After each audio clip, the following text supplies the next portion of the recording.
কুয়াশায় মুড়ে দিয়ে আসছে শীত। চারদিক অন্ধকার হয়ে এমন সব শীত হবে যে বিগত কয়েক বছর কি হার মানাবে এবারের শীতে। এরকমই কিন্তু আবহাওয়া অফিস বলছিল, তাই না? গত দু একদিন আগের ভিডিও, সকালবেলা ৮টা বাজে, চারদিক অন্ধকার হয়ে আছে কুয়াশায়। আমি বাইরে হাত দিয়েছিলাম, কিন্তু কখনো শীতের স্পর্শ পাইনি। ওখান থেকে বারান্দা থেকে তাড়াতাড়ি চলে আসছি আমার রান্নাঘরের জানালায়। হ্যাঁ, খুলে যে একটু শীত পাবো তো। আসলে যত গর্জে তত বর্ষে না। যতটাই শীতের কথাই বলা হয়েছে, এতটা শীত এবার সত্যিই পড়ে নাই। এখন তো আবার ১০টা-১১টার দিকে প্রচণ্ড রৌদ্রে বাই বাই টাটা করে দিয়েছে সে শীত, তাই না? আসসালামু আলাইকুম ওয়া রাহমাতুল্লাহি ওয়া বারাকাতুহু। কে কেমন আছেন একটু বলেন তো? আলহামদুলিল্লাহ, আমি অনেক ভালো আছি আগের থেকে। সকালের শীতকে বাই বাই টাটা, কুয়াশাকে যাই করি না কেন, সবকিছু করে নাস্তা করে চলে আসছি রান্না করতে। রুই মাছ দিয়ে একটা ঝোল করব, সবজি রান্না করব আর ভাত তো বসিয়ে দিলাম। ফাঁকে ফাঁকে কিছু কথা বলবো। কিছু কথা বলা মানে সামনে কিছু আমল আছে। জান্নাতি বান্দা কে কে হতে চান বলেন তো? মনে মনে জান্নাতটাকে যাচ্ছি, অথচ জান্নাতে কাজ করছি না। তা করলে কি হবে? শয়তানের ভুলভাল কতভাবে আমাদেরকে মরিয়ে নিবে। শুধু ইফতারিতে আর সেহরিতে কি খাবো সেটা নিয়ে পেরেশান। আসেন না একটু জান্নাতি বান্দা হিসাবে আমরা রোজাকে কিভাবে আয়ত্ত করব, রোজার সেই মানে কি বলে নেকটা আয়ত্ত করব, আমলটা আয়ত্ত করব, সেটা নিয়ে একটু ব্যস্ত হয়ে আমরা নিজেকে একটু গুছিয়ে নিই। ঠিক আছে? আর এই যে আমি কফি, আলু আর সিম দিয়ে একটা ঝোল করে নেব। আমার ঘরে কিন্তু ঝোল তরকারিটা এই শীতে ভালোই চলে বড় ছেলের জন্য। আর এই যে বেগুন ভাজা, এটা কিন্তু অসিপ থেকে আমরা বড়রা সবাই খুবই পছন্দ। আর এই যে এটা কষাতে দিলাম হলুদ, মরিচ, আদা, রসুন বাটা দিয়ে সবকিছু নিয়ে বেগুনটা সুন্দর করে ভেজে নিই। বেগুন করে যত্ন করে ভাজতে হবে, কেন জানেন? এটা কিন্তু বেশি করে মসলা দিয়ে এবং কড়া করে ভাজতে হবে। তাহলে কিন্তু সবাই পছন্দ করবে। আর বেগুন ভাজতে গিয়ে যদি বেগুনের গায়ের রংটা একটু হালকা হয়, আমার বড় ছেলে সেটা নিতে চায় না। আর এই যে কষানো সবজিতে তারপর আমি টমেটো দিলাম। আমার কাছে কেন যেন টমেটোটা একটু আস্ত থাকলে তরকারির মাঝে একটু ভালো লাগে। মানে যখন আমি ভাত খাবো সেটা ডলে নিবো। এটা একেকজনের একেকটা অভ্যাস বলতে পারেন। রান্নার ধরন তো, খাওয়ার ধরন তো, রুচি তো সবার এক না? আর এই যে গরম পানি দিয়ে বাকিটা করে নেব। পাক আসার পর ভালো করে সেটাতে মাছ দিয়ে দিব আর ধনেপাতা দিয়ে এভাবেই নামিয়ে নেব। শীতের সেই ধনেপাতার তরকারি আবারও মিস করব আর ১৫ দিন পর থেকেই। আর এর ফাঁকে আমি ভিডিও এখন চিন্তা করছি সপ্তাহে ২ টা ভিডিও দিব। শুধু আপনাদের কাছে জানানোর জন্য আমি কোথায় আছি, কেমন আছি। YouTube এর ভালোবাসা তো পেয়েই গিয়েছি। আপনাদের ভালোবাসায় জড়ায়ে থাকো শুধু সপ্তাহে ২ টা ভিডিও দিই। হয়তো এটা শুক্র, শনিবার হতে পারে, নাহলে সোম, মঙ্গলবার। এই যেকোনো ৪ দিনের থেকে যেকোনো মানে ২ দিন আমি ভিডিও দিব। বাকি দিনগুলা এই বিশেষ করে ঈদের আগ পর্যন্ত নিজেকে একটু শুধরানোর, একটু আল্লাহর কাছে আত্মসমর্পণ করার জন্য সময়টাকে ব্যয় করছি। আমি দোয়া করি আপনারা যারা যে ধর্মে আছেন না কেন সেই ধর্মের অনুযায়ী সেই আমলগুলো আপনিও আয়ত্ত করে নেন। রোজার সে পূজন পদ্ধতিতে তো হবেই।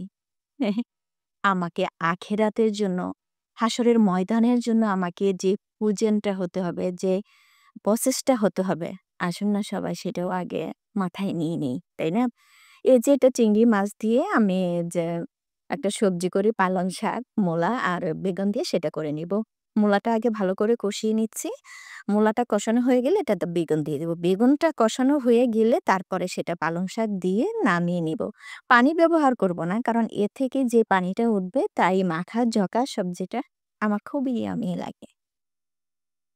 মুখরোচক সেই খাবারের মতো আমাদের আমলগুলো যদি মুখরোচক হয়, অনেক আমল আপনি জানবেন যে আমি ঠিক করেছি। কিন্তু শুধু সহি উচ্চারণের জন্য, মাখরাজের উচ্চারণের জন্য আপনার আমলগুলো বরবাদ হয়ে যাবে। এখনই যারা সহি উচ্চারণে মাখরাজগুলার মাধ্যমে মানে ভুল উচ্চারণগুলো আমরা সূরাগুলা পড়ছি, কুরআনগুলা পড়ছি, খতম দিচ্ছি। আসুন না যেকোনো জায়গা থেকে এগুলা সহি করে আমরা সঠিক করে নিই। ইয়ামি করে নিই আমাদের আখিরাতকে।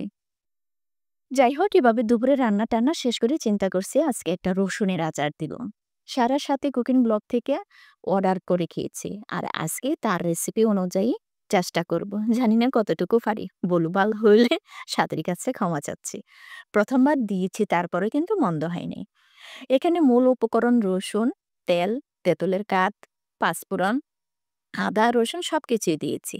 প্রথমে তো তেলটা গরম হওয়ার পরে ১ টেবিল চামচ পাঁচফোড়ন, আস্ত পাঁচফোড়ন দিয়েছি। এটা ভালো করে যখন ফোড়ন হয়ে গেছে, গরম হয়ে গেছে, তারপর এটাতে শুকনা মরিচ দিয়ে দিব। ৪-৫ টা মাঝখান থেকে টুকরা করে দিয়েছি। এটা আপনি ইচ্ছা অনুযায়ী দিতে পারেন। বেশিও দিতে পারেন, কমও দিতে পারেন। যেকোনো জিনিস তৈরি করার ক্ষেত্রে আপনি দেখবেন, আপনি যখন করবেন, আপনার চোখ আর মন বলে দিবে কোনটা কতটুকু দিতে হবে। এই যে এগুলা হওয়ার পর একে আমি বাকি মসলাগুলা দিয়ে দিব। ১ টেবিল চামিচ আদা বাটা, ২ টেবিল চামিচ রসুন বাটা, তারপরে এখানে দিব ২ টেবিল চামিচ সাদা সর্ষে বাটা। এই পড়িস না, পড়িস না, পড়িস না, পড়িস না, পড়িস না। আর হাঁড়িটা মনে হচ্ছে না ছোট হয়ে গেছে? ছোট না। মানে আরেকটু বড় নিলে বেশি বড় হয়ে যাবে। আর এটা মনে হচ্ছে ছোট হয়েছে। যাই হোক জাল-টাল কমায়-টমায় কিন্তু আস্তে দেরি করেছি। একে উপকরণগুলো দিয়ে দিলাম। আদা বাটা, রসুন বাটা আর যে ২ টেবিল সর্ষে বাটা আর পেঁয়াজ বাটাও দিয়েছি। ৩ টেবিল চামিচ পেঁয়াজ বাটা দিয়েছি। এইগুলা দিয়ে কিন্তু নেড়েচেড়ে নিলাম। মাঝে মনে হচ্ছিল এখনই পড়ে যাচ্ছে। তখন কিন্তু জাল কমিয়ে বন্ধ করে দিছি। বন্ধ করে আবার চালু করে দিলাম। এটাতে ১ টেবিল চামচ জিরা গুঁড়া দিয়ে দিলাম। এভাবে নেড়েচেড়ে মোটামুটি সব উপকরণগুলা সবই দেওয়া হলো। আবার এটাকে ভালো করে গরম করে এখন আমি শুধু এটাতে রসুনটা ঢেলে দিব। আগে থেকে ছিলে ধুয়ে পানি ঝরিয়ে রাখছিলাম রসুনটা সেটা দিয়ে দিব এখন। এটা দিয়ে বেশ কিছুক্ষণ নেড়ে চেড়ে মানে অনবরত নাড়তে হবে যেহেতু আদা, রসুন আর সরিষা বাটা, পেঁয়াজ বাটা এগুলো সবকিছুই আছে। নিচে যাতে লেগে না যায় তাপটা একদমই কমিয়ে তারপরে দিয়ে দেব। এই যে প্রায় যখন একটু সিদ্ধ ভাব হয়ে যাবে এই মুহূর্তে আমি একেকটাতে দিয়ে দিব গুড়। এটাতে আপনি চিনিও দিতে পারেন। গুড় দিলে নাকি সাথী বলছিল কালারটা ঠিক আছে বা আমার ঘরে গুড় ছিল। গুড় না থাকলে চিনি দিলে হবে। ২ টেবিল চামিচ গুড় দিয়ে দিলাম। আমি আখের গুড় দিয়েছি। আখের গুড় ছিল, আখের গুড় দিয়েছি। চিনি দিলেও হয়। কিন্তু মানে গুড়ের যে স্বাদটা অন্যরকম হবে এটা বা চিনি দিলে অন্যরকম হবে এরকম না। আমার কাছে ভালোই লাগছে, খারাপ লাগে নাই।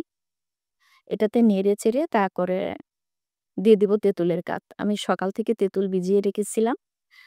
অর্ধেক চা কাপের অর্ধেক কাপ পরিমাণ তেঁতুলের কাঠ দিয়ে দিব। মানে তেঁতুলের যে কি বলে রসটা বা হাঁসটা থাকে সেটাকে চটকিয়ে নিয়েছি।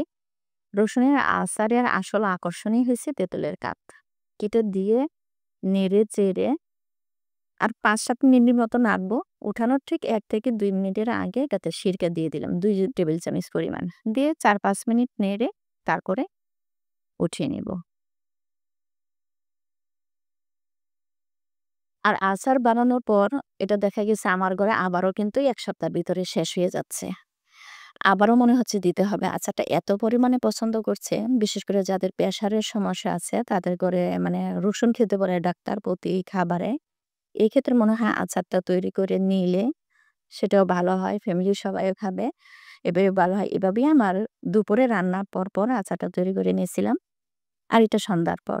আমার মেয়ে যখন ভার্সিটি থেকে আসলো, তো সে বলতেছিল, "আম্মু আমি কিছু ফ্রেন্ডদের দিব তোমার আচারটা মানে কেমন হয়েছে ওদেরকে দেখানোর জন্য।" আমার তখন মনে পড়ল আমি যখন স্কুলে পড়তাম, আমাদের বাড়ির পাশেই স্কুল ছিল। আমি যখন লাঞ্চে টিফিনে বাড়িতে যেতাম, আমার ৪-৫ টা ব মানে বান্ধবীরা আমার সাথে যেত। অনেক সময় ওরা আমাদের বাড়িতে দুপুরে খাবার-দাবার খেত। কোনোদিন যদি কোনো বান্ধবী না যেত, আমার মা জিজ্ঞেস করত, "ও কি অসুস্থ? ও আসেনি কেন?" আমার মা সবসময় ১/২ কেজি চাল বেশি দিত দুপুরে আমার বান্ধবীরা খাবার জন্য। ৪-৫ জন বান্ধবী আমার বাসায় প্রতিদিন খেত। এটা আমার মা এক ধরনের শখ ছিল যে মেয়ের বান্ধবীরা আসবে, খাবে। ওরা না আসলে আমার মা কষ্ট হতো। শাক, ভাত, মাছ মাখানো যাই থাকতো না কেন, তা দিয়েই ওদেরকে খাওয়াতে আমার মা পছন্দ করত। ওরাও খেত। তো আজকে যখন আচারটা দিতে গেলাম আমার সেই কথাটাই মনে পড়ল। তো এগুলা বয়ামে একের পরে এক আচার দিয়েছিলাম। তারপরে বালা চাল যে তৈরি করেছিলাম, সেই বালা চাটাও দিয়ে দিলাম। এভাবে প্যাক-ট্যাক করে দেখাচ্ছিলাম যে কোনটায় কতটুক হবে বা কোনটা কেমন হইছে, এভাবে প্যাক করে দিলাম। আপনাদের যদি কারো লাগে আমার বাসায় চলে আসেন। এই আচার আর বালা চাউয়ের দাওয়াত রইল।